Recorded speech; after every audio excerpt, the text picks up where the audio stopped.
ओम शांति। 29 सितंबर 2025 के बाबा के मधुर महावाक्य। बाबा कहते, मीठे बच्चे, बाप आए हैं तुम्हें ज्ञान का तीसरा नेत्र देने, जिससे तुम सृष्टि के आदि मध्यांत को जानते हो। बाप आए हैं तुम्हें ज्ञान का तीसरा नेत्र देने, जिससे तुम सृष्टि के आदि मध्यांत को जानते हो।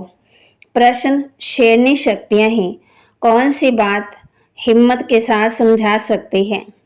शेरनी शक्तियां ही कौन सी बात हिम्मत के साथ समझा सकती हैं? उत्तर, दूसरे धर्म वालों को ये बात समझाना है कि बाप कहते हैं तुम अपने को आत्मा समझो, परमात्मा नहीं। आत्मा समझकर बाप को याद करो तो विकर्म विनाश होंगे और तुम मुक्ति धाम में चले जाएंगे। परमात्मा समझने से तुम्हारे विकर्म विनाश नहीं हो सकते। ये बात बहुत हिम्मत से शेरनी शक्तियां ही समझा सकती हैं। समझाने का अभ्यास चाहिए। गीत नैनहीन को राह दिखाओ प्रभु जी।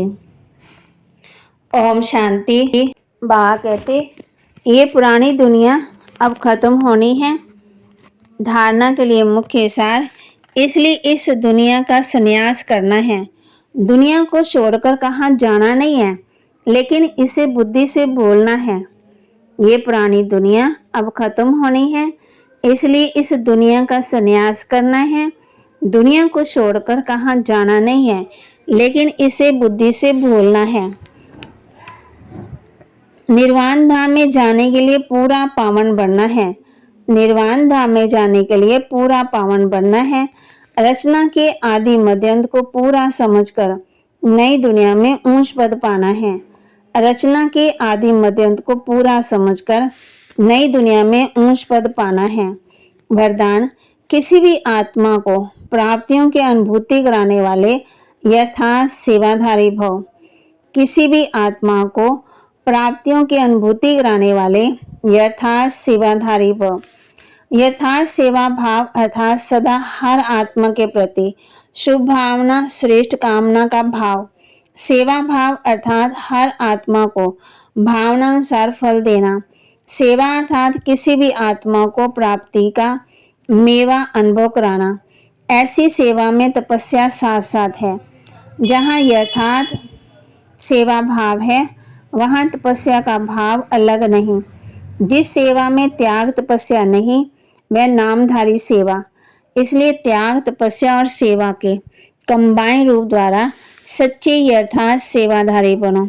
स्लोगन, नम्रता और धैर्यता का गुण धारण करो तो क्रोध अग्नि भी शांत हो जाएगी। बाबा कहती है, नम्रता और धैर्यता का गुण धारण करो तो क्रोध अग्नि भी शांत हो जाएगी। अव्यक्त इशारे, अब लगन की अग्नि को प्रज्वलित कर योग को ज्वाला रूप बनाओ। अभी निर्भय ज्वालामुखी बन। प्रकृति और आत्मा के अंदर जो तमोगुण है उसे भस्म करो। तपस्या अर्थात ज्वाला स्वरूप याद। इस याद द्वारा ही माया व प्रकृति का विकराल रूप शीतल हो जाएगा।